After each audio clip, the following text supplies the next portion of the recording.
Enrolling in the Academy is really simple. You'll just go to our website, wblinc.org/academy. And when you get here, you'll see our main page and you can click enroll and it'll take you to this form where you're just gonna fill this out. It'll take you about 5 minutes. Once you submit this, you're enrolled in the Academy and you'll receive an email from me so you can pick the classes you'd like to take and join our Academy family. So we're an after-school program rooted in hip hop. So we have a bunch of classes that you may find interesting. You can go right to our website and go to our classes tab and you'll see some of them, from performing arts like hip hop theater, spoken word, hip hop dance, some of our business classes that are like a boss and walk it like I talk it, which would be more arts management and entrepreneur based. And then we also have things like our music classes, emceeing and rapping and beat production and DJing. You can go to wblinc.org/academy to enroll. Happy Hip Hop Culture Day! Welcome to the first in a series of at least 3 panels hosted by Words, Beats, and Life called Hip Hop Futures. This first panel is an engagement with a community of people that have set out to institutionalize hip hop through education, archives and museums, and community, representing each of the 5 core elements of hip hop. Our second panel, which will take place on Saturday, October the 15th, happens to be my birthday, at the DC Music Summit, will feature panelists who are experts in NFTs, the metaverse, hacking, and more. On this Hip Hop Culture Day, we pay tribute to the vision of teenagers who had tools, experiences, and a space and wanted to celebrate life and make a little bit of money on the side for back to school gear. It's important to remember how many great things have small beginnings. So shout out to the organizers of hip hop's first back to school jam, Cindy Campbell and Clive Campbell, better known as DJ Kool Herc. That was on August the 11th, 1973 at 1520 Sedgwick Avenue. Most historians describe this event as the beginnings of hip hop culture. We have an esteemed panel of amazing people that will discuss kind of a number of different things. P.S. My name is Mazi Mutafa. I'm the executive director of Words, Beats, and Life. And I know all of these people, not just as friends, but as an admirer of the amazing work that they've done over the course of the last 49 years. All right, I think coming to the stage first, we're gonna go ahead and start off with my good brother, Max Moses. Max Moses, the art of Max Moses, is a journey that began with the name Pose 2, painting on the side of New York City subway trains. During college days at SUNY Rockport, he merged wild-style lettering techniques with surrealism and formed a creative process called concrete alchemy, the transformation of blank walls into massive monuments of abstract symbolism. Max Moses, what's going on, brother? Ozzy, how are you, man? Very well, very well. Thanks so much for joining us. Hip hop anniversary. No doubt, no doubt. Coming next to the stage. Oh, actually, no. So my relationship to Max Moses, I met him during a mural tour called Concrete Alchemy. That was organized in collaboration with an organization at that time called Albus Cavis. And he came and painted one of, I think, 6 or 7 artists that painted a mural outside of the recreation center where we were running after school programs, teaching the elements of hip hop. And that brother's work inspired so many young people to get involved in the visual arts. I'm super grateful that you're here, grateful that we've been able to travel to places that include Pakistan, that include Lebanon, and right here in Washington, D.C. Yes, it's been an honor and a blessing, brother, for sure. Coming next to the stage is one of my favorite museum curators, timothyannburnside, works closely with objects, donors, and museum collections to build collections and develop exhibits or exhibitions and programs that offer complex representations of history and cultural expression.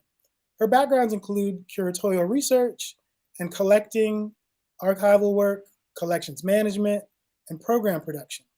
Timothy-Ann began her career with the Smithsonian at the National Museum of American History in 2003, where she worked in the Archive Center and Division of Cultural History, then launched the museum's Hip Hop Collection Initiative in 2006. Today, she's a curator at the National Museum of African American History and Culture. And my relationship with Timothy Ann goes back to a DC Loves Dilla event organized by one of my mentors, Munch Joseph, where she came on stage with Ma Dukes, Jay Dilla's mother, and announced the fact that she had just donated Jay Dilla's MPC to the Smithsonian, a beautiful exhibit named, coincidentally, Words, Beats, and Life. Timothy Ann, thank you so much for joining us. Thank you for having me. Hey, everybody. Coming next to the stage, my relationship with this brother goes back to the organizing of the very first teach-in. At that time, he was running an organization in the Twin Cities that was doing amazing work and introducing new ideas to the field of hip-hop education and hip-hop community work. He was the first artist I ever met who went on sabbatical every summer to tour as a musician. I was like, yo, I need that job, bro. Mr. Toki Wright. Toki Wright is the chair of the professional music department at the Berklee College of Music in Boston. He was formerly the department head of the United States' first fully accredited hip-hop studies program at McNally Smith College of Music, awarded the best transformational higher education model from the Hip Hop Education Center at New York University. Toki, how are you?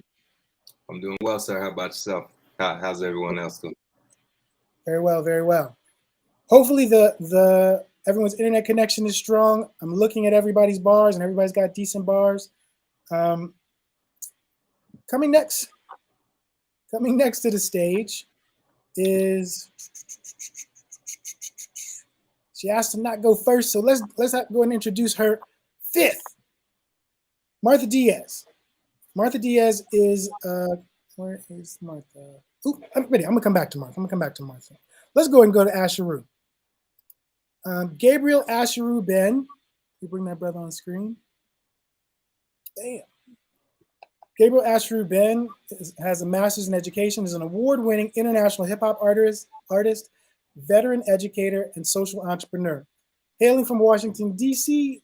via Barbados, Benn has led a double career path as both a hip-hop artist and educator, serving as a teacher and administrator in D.C. public, private, and charter schools for 18 years, and is nationally recognized as a pioneer of the hip-hop education movement. Asheru, how are you, bro? I'm doing all right. Thanks for having me. Hello, everyone. No doubt. All right.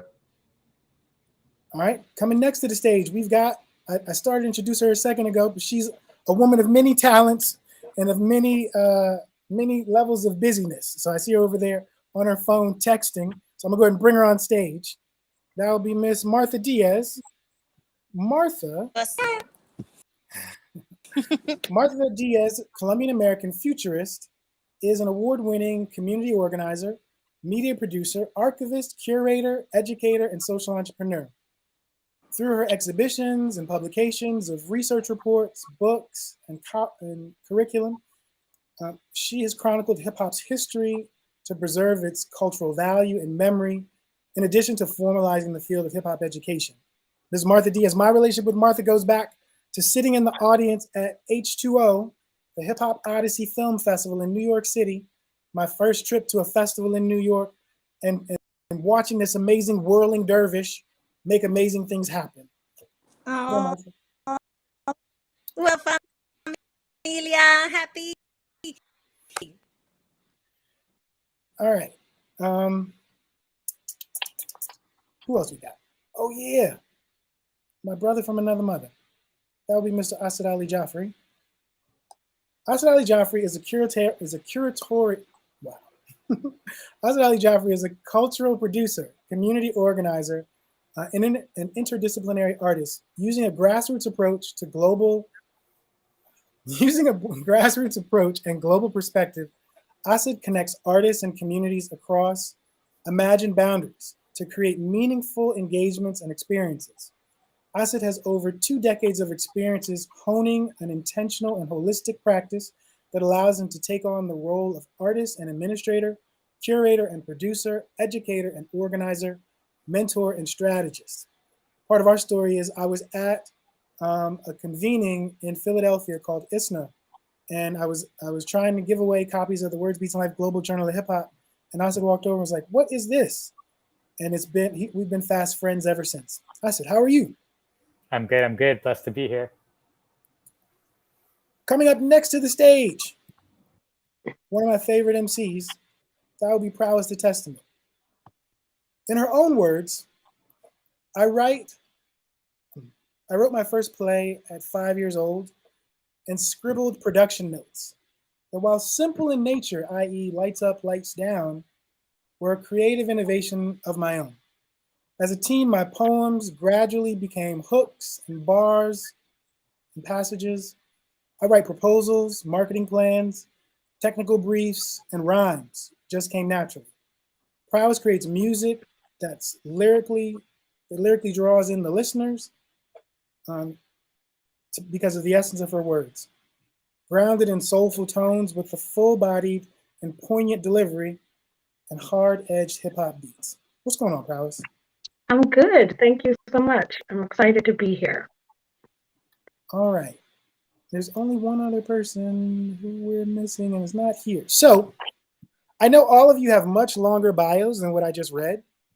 So maybe we can begin just by saying, talking a little bit about the work that each of you is doing right now.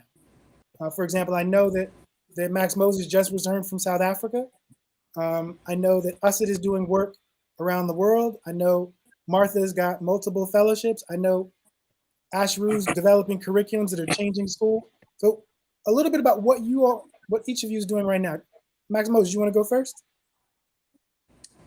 Okay, surely I am, a list. And in my whole art form done with New York City graffiti artists originally, yeah. But I've taken that art form to mural making and working with developers and nations such as yourself in the past as private clients throughout the world. My goal is to empower other monetarily, really breaking this boundary involving artists, where because I feel that as artists to the world in terms of doing, and I think we should be duly for those inputs and those energies. Right now, I feel like I'm building an empire of it is in the Southern California. All right, so it seems we're having an issue with audio. I'm really hopeful that this resolves itself. Who'd like to go next? Prowess, you also might want to turn your phone because right now, because it's long, we only see the bottom. Yes. Is that Okay. better? Can you see me? Now you're to the side. Oh, okay. Let me see if I can orient myself really quickly. I'm on. Now we got you. You're just really close. All right. So who'd like to go next?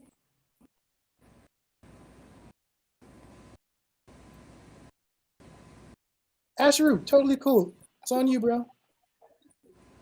I was about to jump in there too.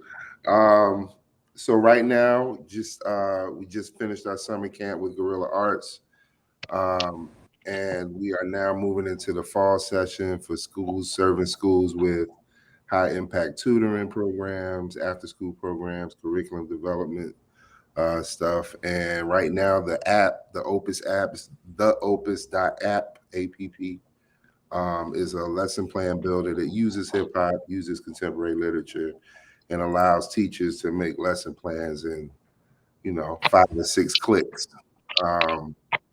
And aside from that, man, just, still building. I have the studio space over in Brooklyn in the Arts Walk here in DC. And so we're doing programming and working with young people to just create, man, just being a conduit and a pathway for people to create and get their stuff going. So still doing it. We've been around 16 years as Guerrilla Arts, and we're going to keep pushing, man. We're going to keep pushing. So That's pretty much everything I got going on right now. That's what's up. Coming up next is timothyannburnside. Hi, it's really nice to see some friends and local DC family. You know, it's a come together. Even so, it was shared in my introduction.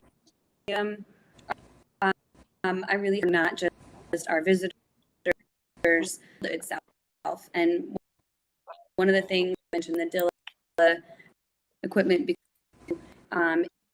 is kind of additional ideas about not just what's in museums, but also the kind of use to tell those stories. Opportunity we have to do that. I'm just always see it well and excited that we space.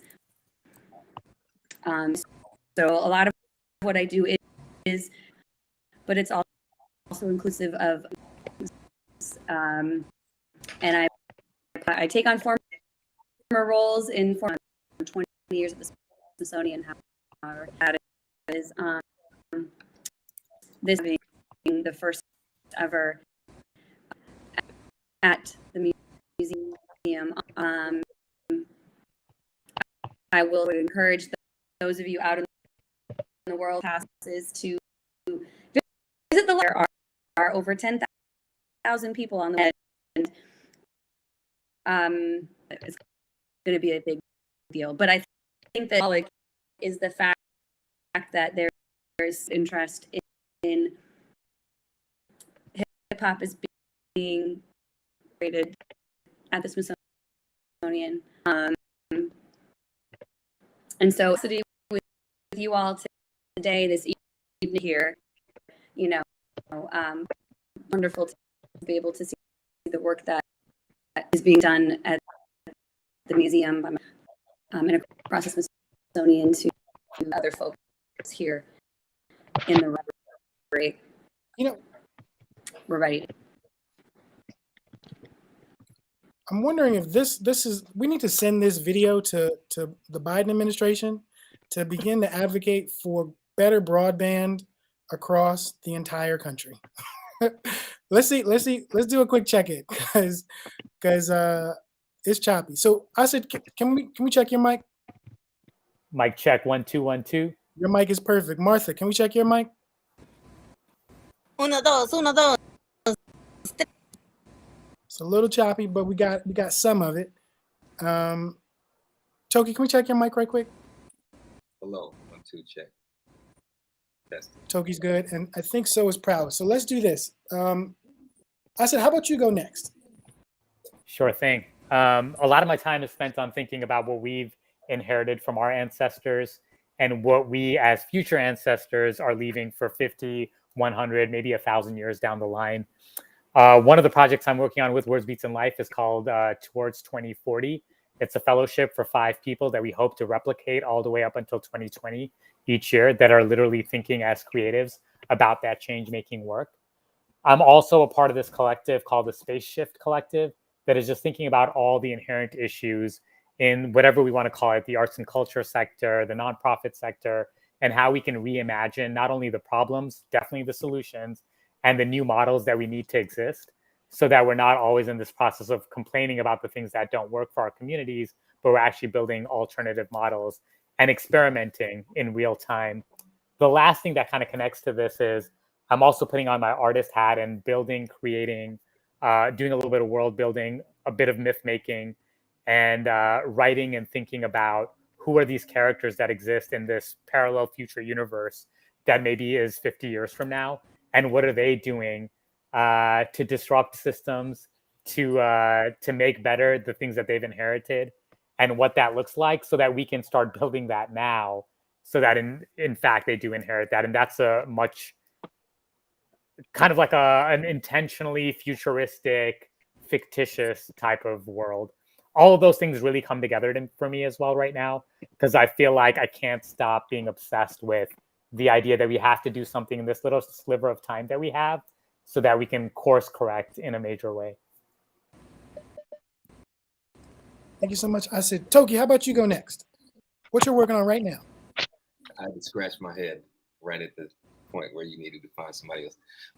Well, I can speak first to the work and then speak on some personal projects. I am the chair of the professional music department at Berklee College of Music. Thank you for having me here today.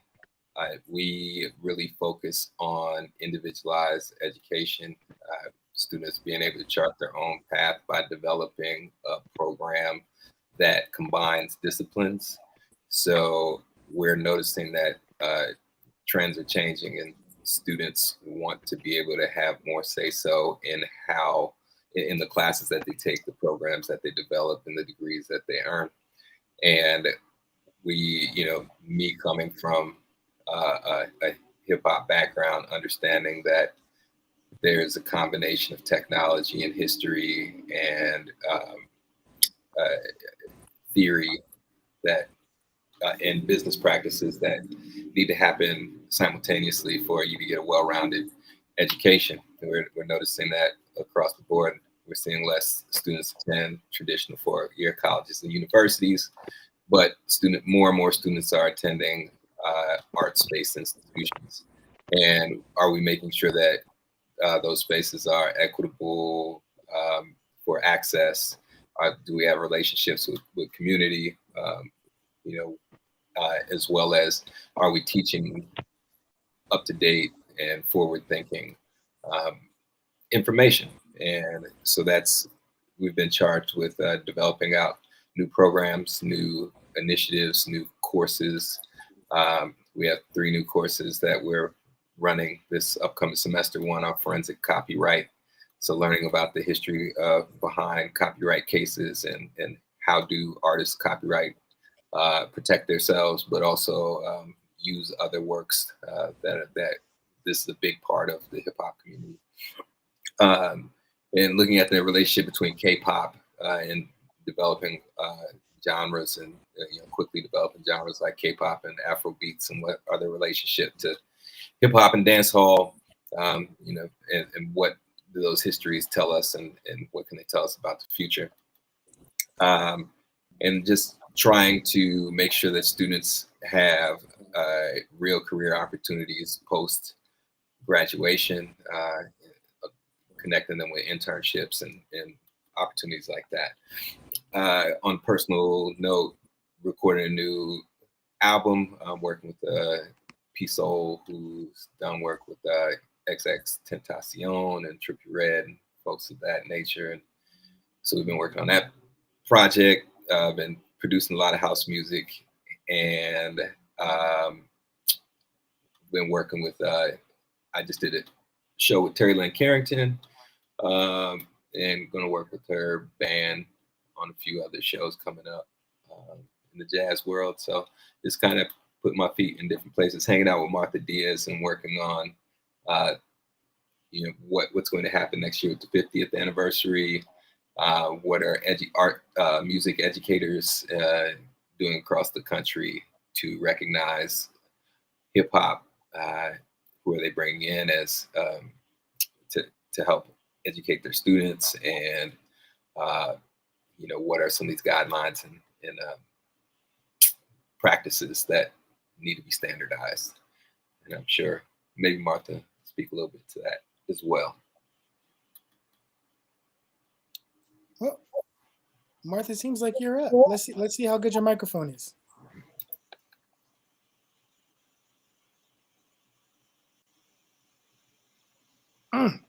So you throwing them headphones, and now we can't hear nothing. Oh wait, maybe because I was on mute. Hey, okay. So you know how we do. I had to write a list of all the things. But as the Hip Hop Education Center, I can't believe 12-year student at NYU, and we're celebrating the H2O Film Festival, which we're the time time go. I've always, as a filmmaker, to celebrate our story. So this is so anniversary because we're H2O archives at the, and of course next year for the hip hop, I'm curating movies throughout the year. It's just one of the things, one of the I'm working on. Toki mentioned, really about how I've been thinking formalizing hip hop, different standards, we call them guides. We teamed up with Little Kids Rock Standard, which is hip hop and hip hop music standards, dance, hip hop, English language art. We're gonna do across all disciplines.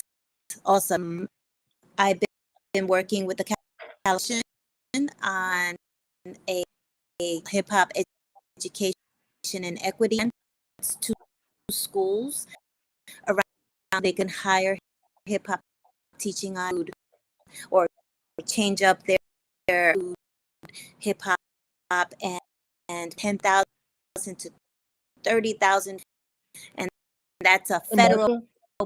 Hey Martha, I'm sorry. Martha, I'm sorry to interrupt you.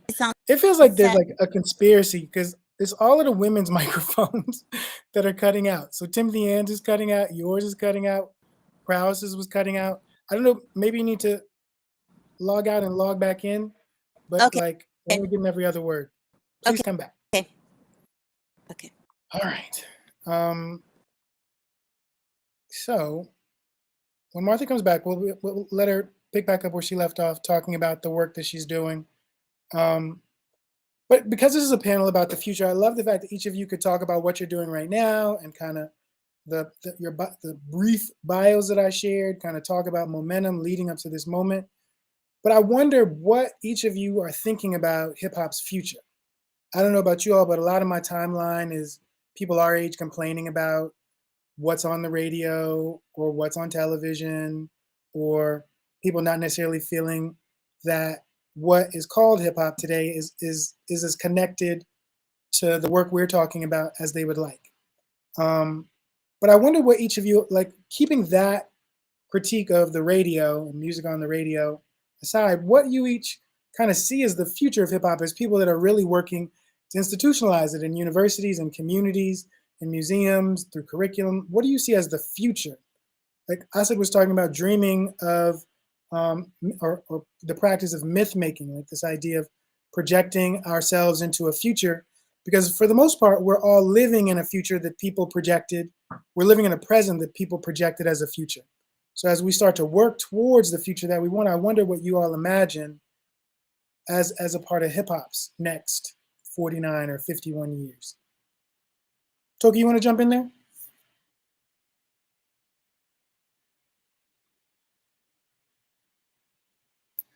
I think you're muted. So, okay, I'm back.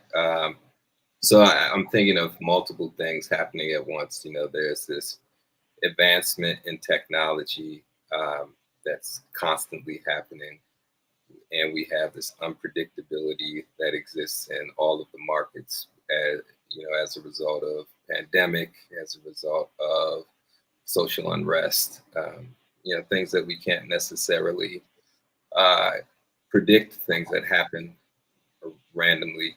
We also, so there's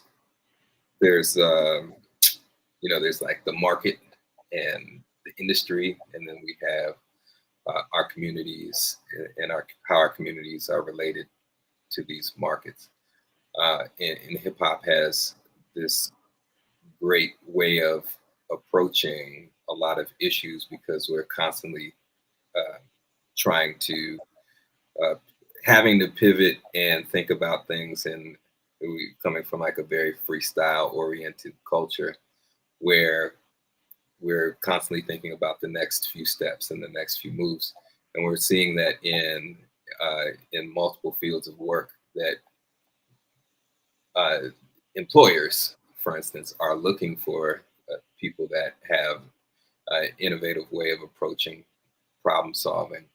And so that's, one way is that how are the next generation of people going to enter into the world economy. And then we have, so much opportunity has been created for individuals to be able to create their own platforms, to be able to create their own businesses, to be able to market and promote themselves as artists, to develop new ideas and spread them to unique bases of people. So there are multiple things that are happening at once, and there's a need to study it, understand the history, but there's also this innovation. There need to be spaces created for creative thought and innovation to happen on a regular basis. So you see a lot of spaces of higher education now creating rooms and places and spaces where students just come in and create things and develop things, like laboratories. So, that's like looking at it from a higher ed standpoint, but you have whatever's happening in our neighborhoods, in our streets, in our communities. And hip hop has always been a platform and an opportunity for us to spread messages, to create income, to fight against issues that, we don't agree with. And that's going to continue to happen. And I think as the culture is getting older, a lot of that sentiment about it just being this inappropriate radio, corporate driven culture. I think there's a lot more understanding that's happening now than there has been in the past. Martha, let's see if your microphone is working better now, please. I hope so. How does Yes. it sound? Yeah. Ooh, Perfect. I changed browser. I think it was that, and I won't say which browser, but I'll be really brief because I know we've moved on to other things. Probably another question, but I've been focusing on the Hip Hop Education Center, the 20th anniversary of the H2O Film Festival in November. We're launching the H2O archives with the Schomburg and the Universal Hip Hop Museum. And next year, I'll be curating 50 hip hop movies throughout the year. I've also been working with the California Department of Education's career technical education in arts, media, and entertainment sector, such a long title, to develop the Hip Hop Education and Equity Initiative, which offers schools $10,000 to $30,000 so that they can integrate hip hop in the classroom. They can use the money to hire teaching artists, to change their curriculum, to do a speaker series, to buy equipment. It's a really first of its kind grant paid by the federal government through a Pell Grant. I'm also working with Arts to Work and the Readiness Institute to create an archiving apprenticeship career track for high school students, which is really exciting because, I went back to school and got a master's in archiving. And so I've been spreading the gospel, like everyone needs to archive and preserve their history and legacy. I've been working with Toki and Y and Carla and J. Rawls and Doug on hip hop guidelines, which are our standards, so that we can formalize the practice and teachings for K through 12 students. And we teamed up with Little Kids Rock to do that. And next year we'll launch that. And really working with the Universal Hip Hop Museum on different educational programming and also exhibitions, and just really getting ready to launch in 2024. And I hope everyone joins us in the Bronx to open the first international, universal hip hop museum. And then, of course, the last thing I'll say is that, and Junius didn't join us, but with Junius and the Next Level crew, I'm hoping to take this work globally. We've been doing the work globally, but finally, we're going to structure it in a way where we could all work together and, create a standard for the practice, study, and celebration of hip hop. It sounds like you ended that with what the second question was, which is really kind of the future, like what you imagine 10, 15, 20 years from now. So let's stick with that next level example. What do you see as the result of the kinds of collaborations and partnerships you personally are working on right now, Martha, over the next 10 to 20 years?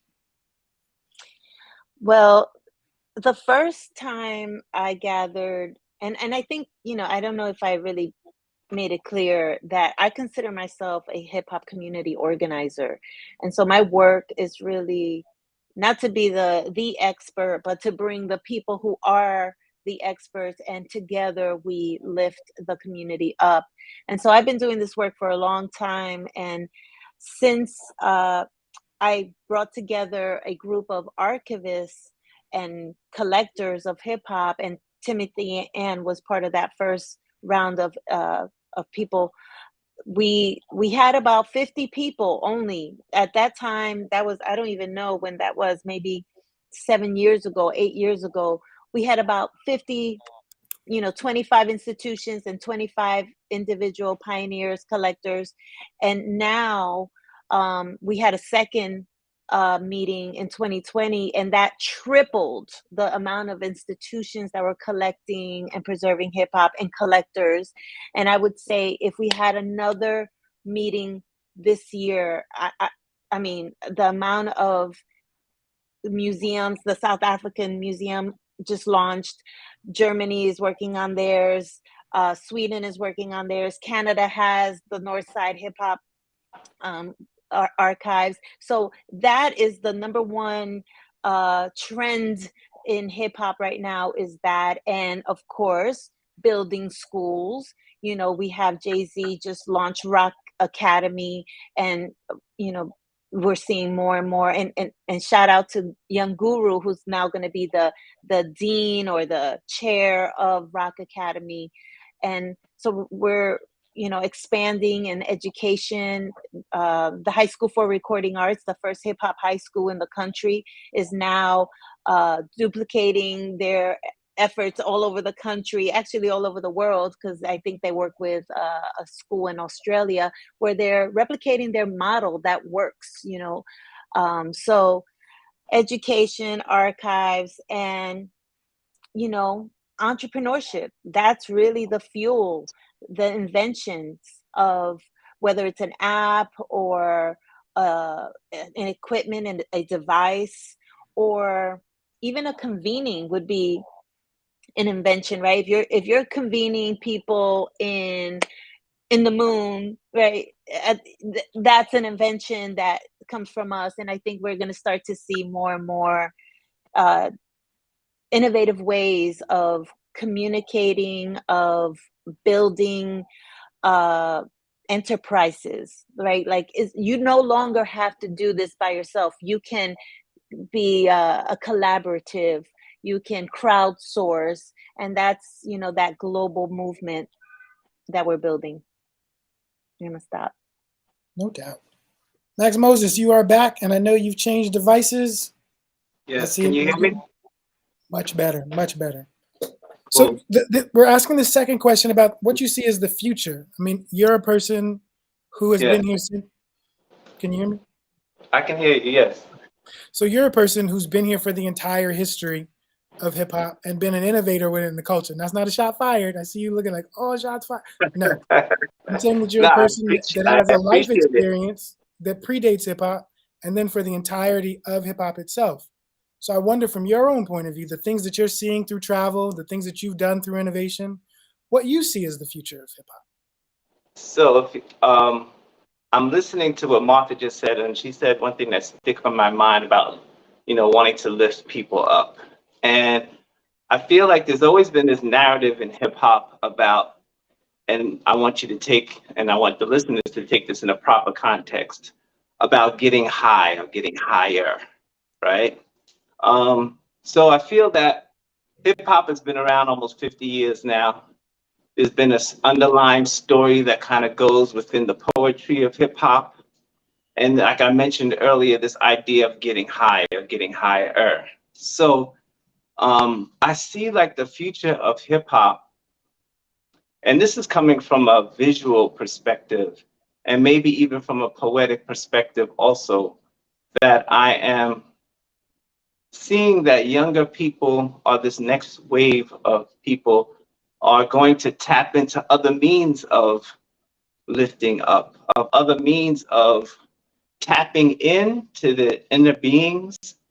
So a deeper story comes through, because I feel that hip hop has already told this story about materialism and about wealth. And a lot of us are just starting to taste what those things actually taste like. And so I feel like with the introduction and the more acceptance of plant medicines, that the usage of these things are going to help us tap into more of our inner beings and help direct a new narrative that has a richer perspective that will not only take us higher, but also take us deeper at the same time.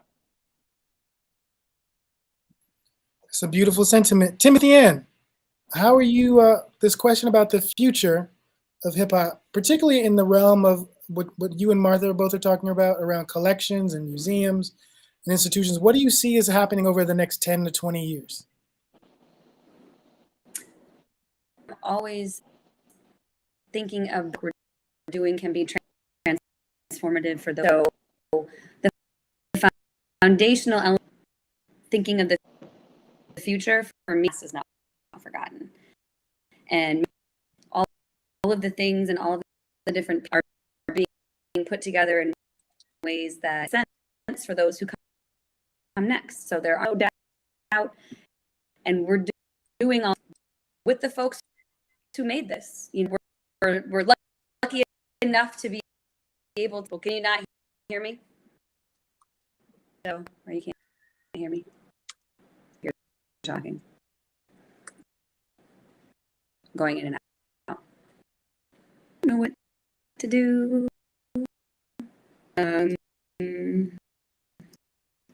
Can't hear me.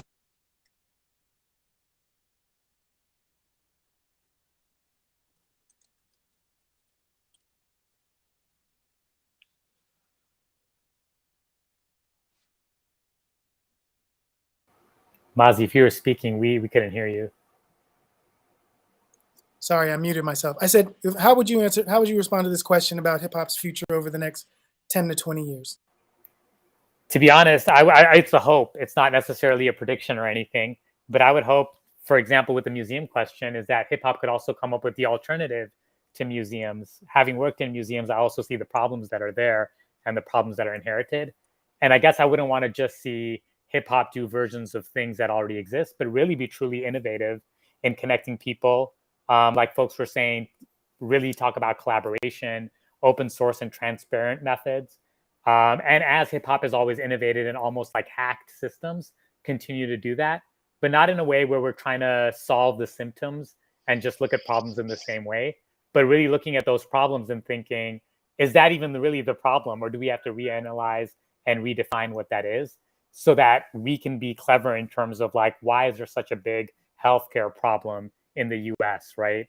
What are we really all doing about climate change? Those bigger questions, I hope in 50 years, the hip hop community is working on in an innovative way that says maybe there's a different way to think about that, to contribute to it, to work on it.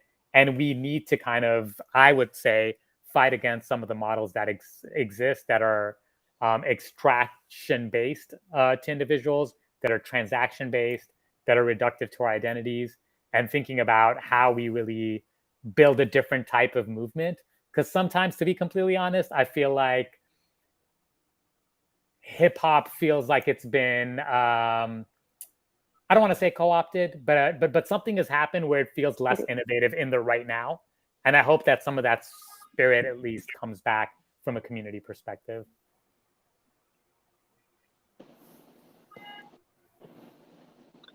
I hear you, Asad. But I think it has more to do with media. It has more to do with the media not covering the innovation that is happening, because we have so much great work out there. It's just no one's covering it. Well, what's an example of that great work, Martha? Well, you know, Hip Hop Caucus, and and this is just like, I don't even know Reverend Yearwood like that, but I watch his work, and you know, he's about working with the climate change movement and trying to inform us how we can contribute, you know, how we can make a difference.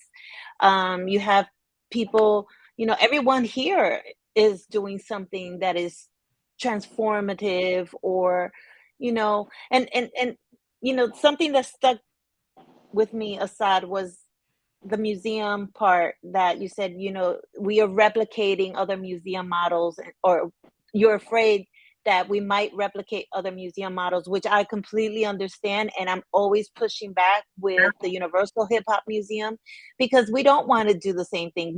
We're starting a museum from scratch. We don't have to follow anybody's rules. We can do it our way. And I think Rocky Bucano, our executive director, is open to that. We have partnerships that allow us to create a physical space like none other, you know, and so I do see where it might seem from the outside that it's looking like a regular same old museum, but we are changing things up.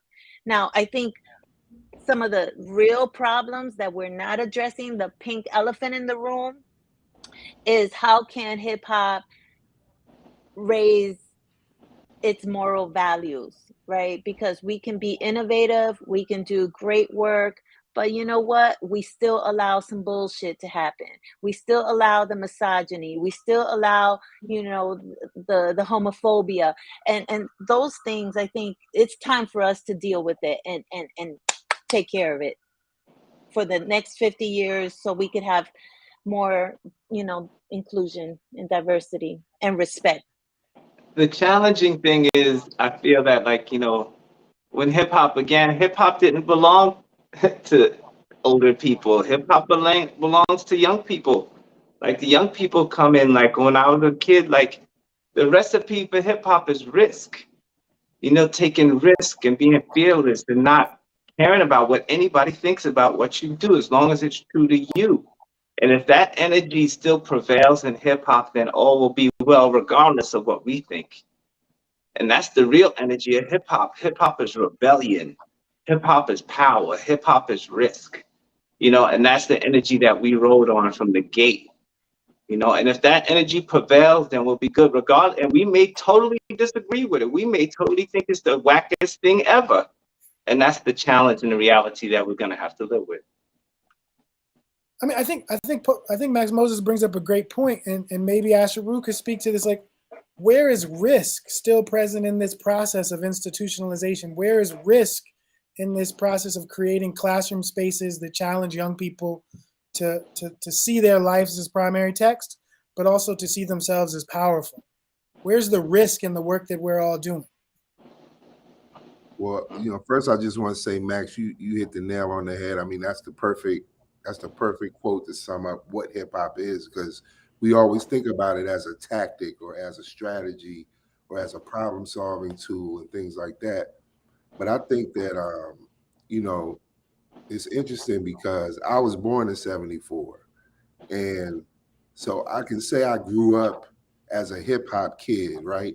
But now I think our generation, we're at the age now where we are moving into spaces and having power where we could do things to support the young people that are doing hip hop. Because you think about it, the young people that started this culture, this music, and everything that we love, they didn't necessarily have that support from older folks to push them and to get them. It was that rebellion. It was like, I'm charting my own path kind of thing. And I think now, as we are of the age where we can help support either financially or providing access points or being innovative and showing young people the way, I think they have a better advantage. They have an advantage now to be better risk takers. And I think the fearlessness of all of that is what is going to push the envelope to make more innovation happen.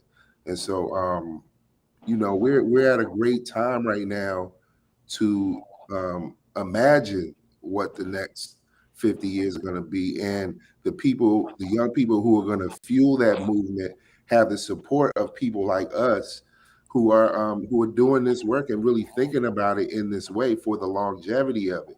And so it's just thinking about all of that is just really putting it in the focus for me. And then on the other side of it, just speaking about the problem solving side of it, I work with a nonprofit called Swaliga Foundation. They're a STEAM organization, and we're refurbishing shipping containers to make mobile maker spaces, like what Toki was talking about, these kind of mobile labs. And we were first thinking about, like, how can we get this out to different schools and get people on board? And again, like Asad was saying, we make assumptions and thinking, well, this is what the problem is. We got to solve it this way. But as we were moving through it over the past year and a half of developing these things, is like, no. We refocused, we pivoted, and realized we could do this a different way that hasn't been done before. And so we partnered with the DC Housing Authority. We're putting our first container like in a housing development in DC, and trying it from that angle versus trying to do the same old thing just at another school or in another organization's backyard. So, it all comes down to that spirit of taking the risk, being not afraid to fail, trying again when you do. That's what the essence of that engine is that we all call hip hop, that makes us do what we do in the first place. I think you all bring up a really great point, which is this idea that hip hop's beginnings are in communities that are struggling, created and innovated by young people. And in this moment, many of those communities still exist, and many of us are working in those communities to deal with that struggle, to deal with economic opportunity, to get people to make investments, to transform the institutions that impact those young people.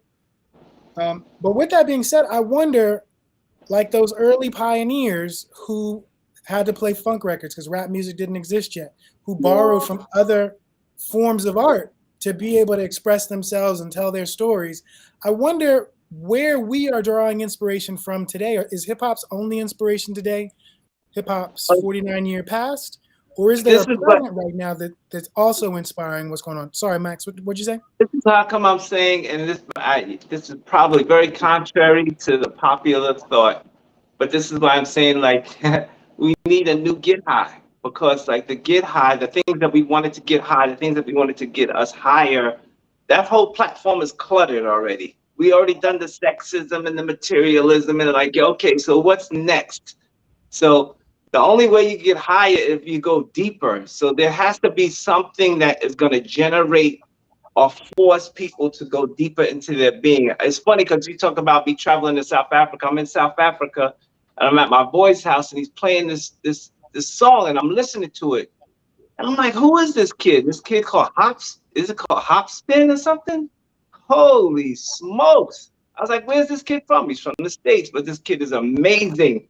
And he's pulling from some real deep spaces. So like there's something that's driving, there has to be a driving force behind, and it's not a comfortable space. If I think about when I was doing graffiti and racking and stealing spray paint, sneaking into the subways and doing all, it was very uncomfortable, but it's very fertile at the same time. So I often question, are we creating all these platforms of stuff where people can do and be comfortable and stuff, but is it a platform of real thriving? Because sometimes you need that resistance in order to push through. Max Moses, I love where you're going with that. I also love this idea that you brought up of risk and the raw experimentalization, right, that happens, and that space to experiment and just kind of do things over and over again. I also like the fact that all the really innovative stuff that's happening right now none of us may even know about. And that's cool, because that means something is thriving that isn't even hit us yet. Because I think that's also part of it, the newness, the rawness, the organic nature of things, in order for them to continue to survive and thrive. So just a quick comment on that. Yeah, I was going to comment and say that there are two forces at work that I personally believe need to be happening at a high level for there to be any kind of advancement in the culture. And there's this this industry conversation that we always have, and then there are these things that need to happen in a very personal way that happen offline. That we live in a time where so much of our development happens in real time in front of people. So we'll take a MC, for instance. They just started rhyming, and every week they're freestyling on Instagram or something like that. Whereas we had this developmental period when we were coming up trying to become artists, and maybe everybody didn't see what we were doing behind closed doors until we had really developed. And so my concern is making sure that there are spaces and places for you to get things wrong. There's spaces for you to, I call it failing up. You gotta have it. You gotta have it. And I think there's an impression that everything needs to be cookie cutter, packaged and ready to deliver to consumer, or that I need to show you all of my cards as I go through the process of learning how to be who I am. And I think it's incumbent, it's important on us as educators, as people in the community, as people that have experienced, to help show young people shortcuts, but also to create spaces where they can have those hard dialogue conversations behind closed doors, really develop their thoughts out, practice whatever their practice is, and then be able to showcase that out to the world as a finished product. Mm-hmm. Yeah, because if I'm listening to what you're just saying, if I think back, like hip hop was really an end product. When Bambaataa came to Yonkers and played music in the park, he was playing all kinds of music. It wasn't even called hip hop at the time. It was all kinds of stuff, but he was playing it, and so it made it what it was. So, and you listen to good producers, they listen to all types of music and then forge what they call a beat or a sample and boom, boom, boom, and create a phenomenal beat that's used in hip hop. So it has to be this pull from a lot of different directions. There needs to be exposure on a lot of different levels, and then that gets galvanized into your next wave of what's considered hip hop. Timothy, and how's your microphone? I don't know. How is it? Can y'all hear me better now? Perfect. Yeah. Yes.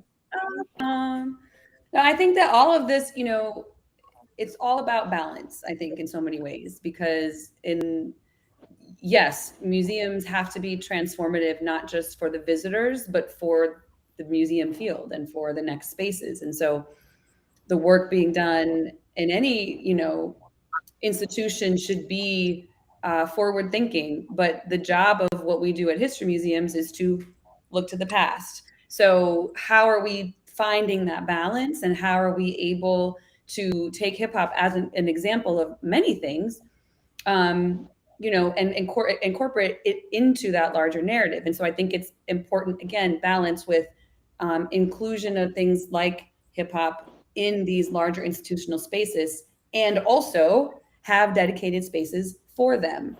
And two things can coexist. That's not a competition, even across museums. We don't look at, those of us who've been doing this work don't look at it as competitive, that we have to be collaborative. We have to know each other. We have to be in the same spaces and have common goals.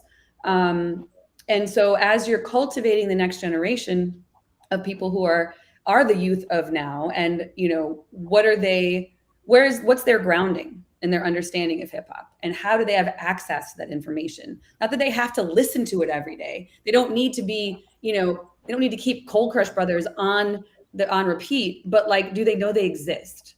How well are they able to access that information, whether they choose to take advantage of it or not? Is it there for them? Is it there for people who, you know, claim to not be interested in something, but, you know, want to learn on some different level?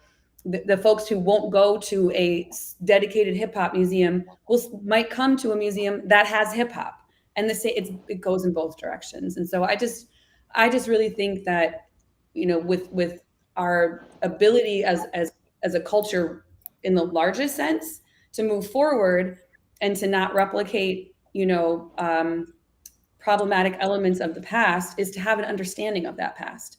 And in order to successfully build on the successes of the past, you got to know they existed, while still being able to make it your own and have the freedom to know that your path is yours.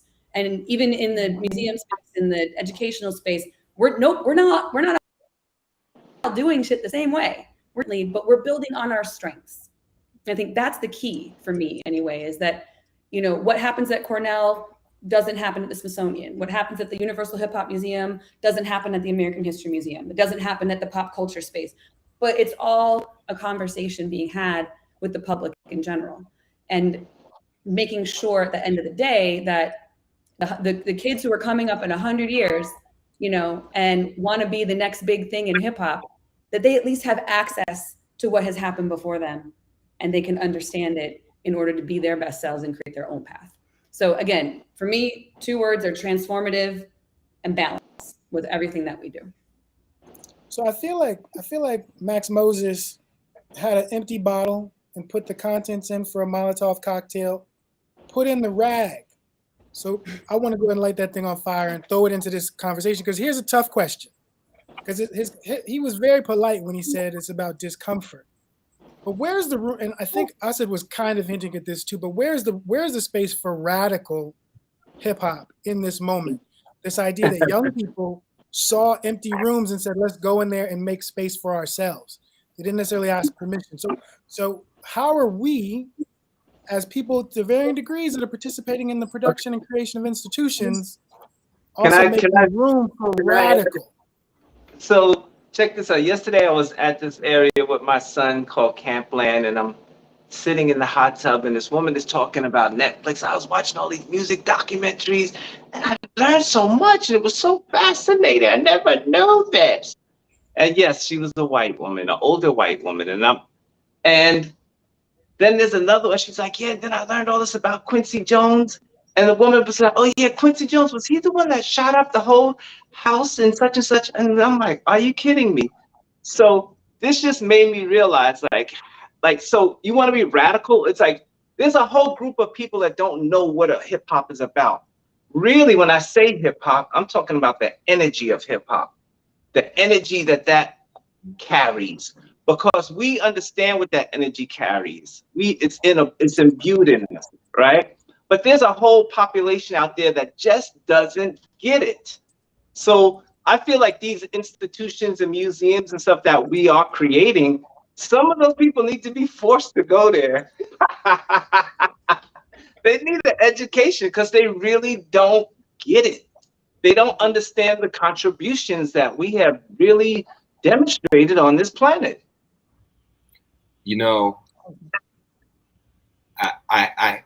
when I think about the word radical, and I think about how we have these conversations about radical, transformative, all of this, a lot of this new language and the rhetoric and things, I'm wondering if the most radical thing that we could do as people is learn how to communicate with each other a little bit better. I think we live in a time where everybody's radical. Everybody has like a very inflammatory thing to say, may not necessarily know how to convey that message to another group of people that doesn't agree with you, and to be able to walk away from that table with some sort of progression. And I think we are in a time right now where it's very, it is rewarded for us to have this confrontation.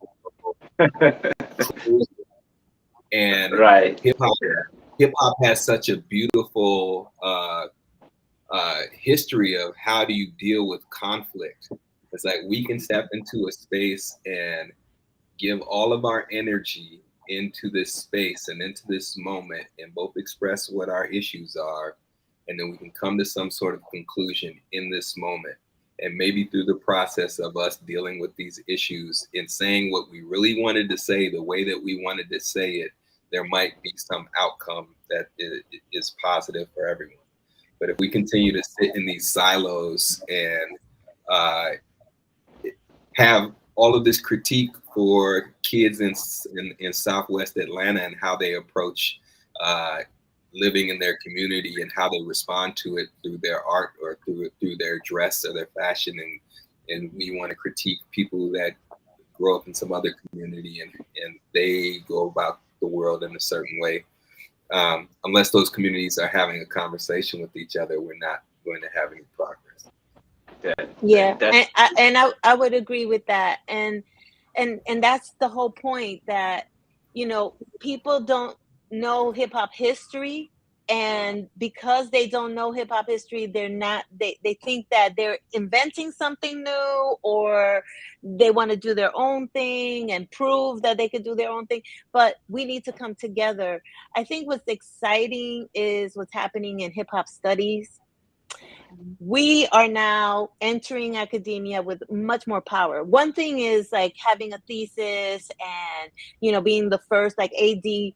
Carson is the first student to submit an album for his dissertation. That's incredible that we get to do that. But what's more incredible is that he is now a hip hop professor at a university. And we have Kawachi Clemens, who's the vice provost at Virginia State, that he now has the power to hire whoever he wants to teach these classes. And Bowie has their own hip hop and visual studies department that they're building out, and Loyola has an R&B and hip hop bachelor in science. So we are going in and disrupting academia, which I love. And that's number one. Number two, Do It All in Newark, New Jersey, just became councilman. Hello, Lords of the Underground, above ground.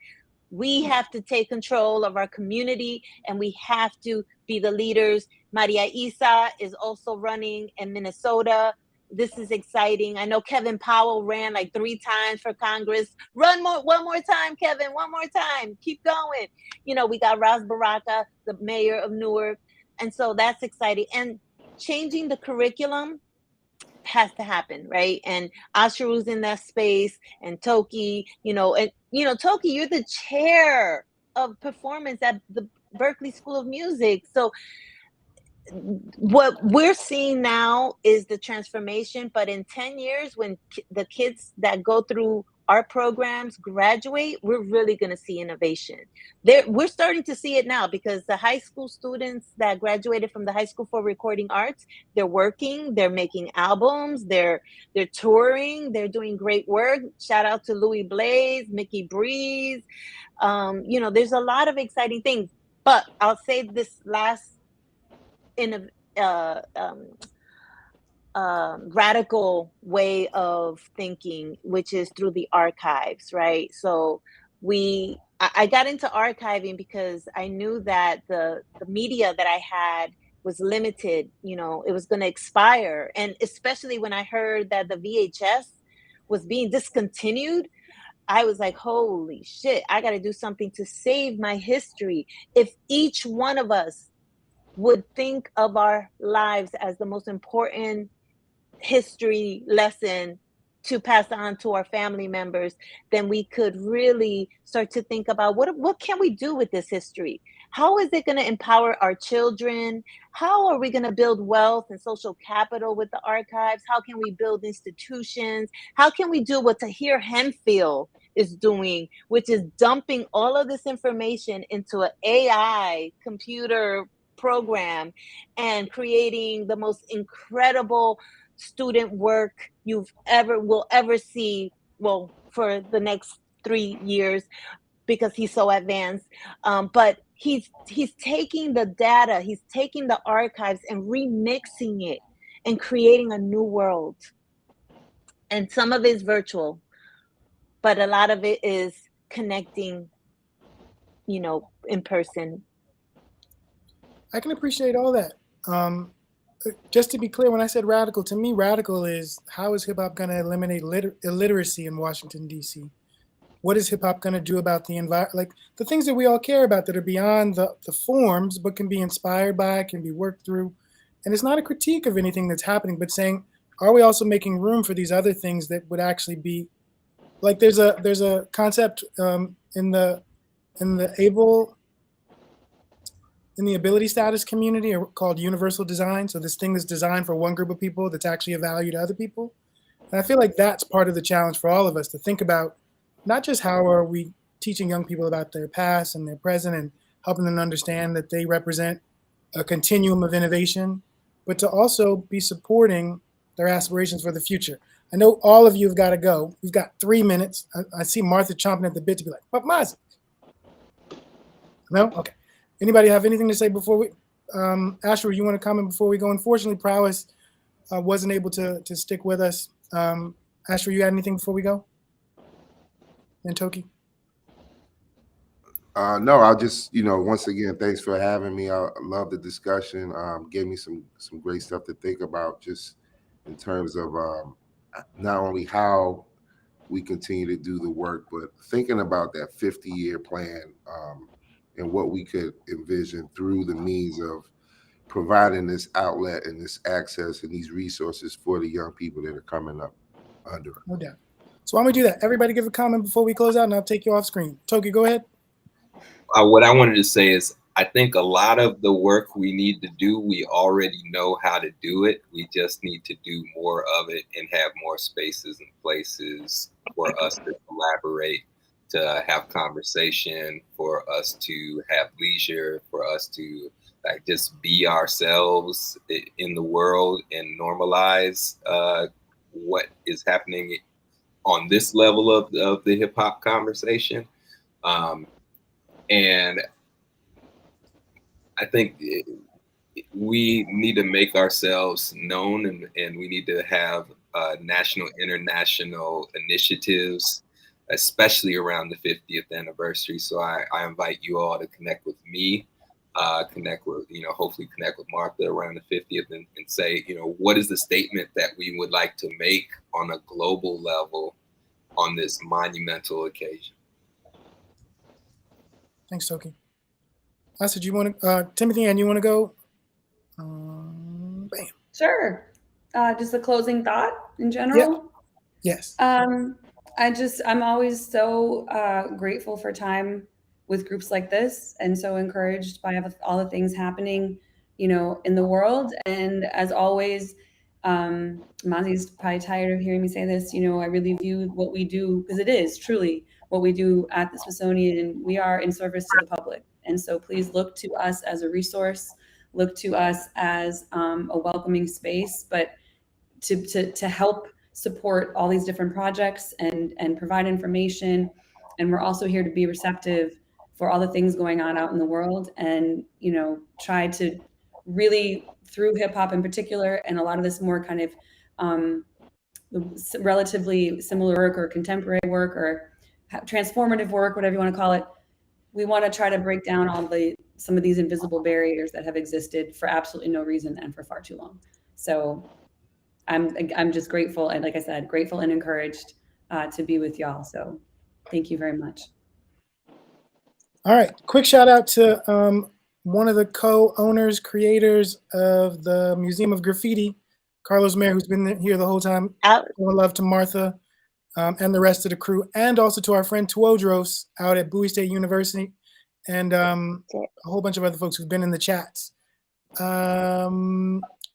Max Moses, you want to go next? Closing thought. I think the closing thought is, first of all, embrace the discomfort, be comfortable with being uncomfortable. And something like, we don't know what's coming next, but if I always use graffiti as my informer, and I look back about, I don't know, it was in the late 70s when graffiti was considered going downhill, and all the trains were just being bombed, and everybody was going over everybody, and there were throw ups, and it just There was no more beautiful pieces. And this one day I seen this whole card by Lee Quinones, and it said, "This is the energy of my soul." And I was like, damn, like he didn't give up. He just didn't give up. So, you know, change is coming. It's going to be uncomfortable, but with that uncomfortable, there's fertile ground. Thank you so much, good brother. All right, we've got 2 folks left. Martha, you want to go next? Sure.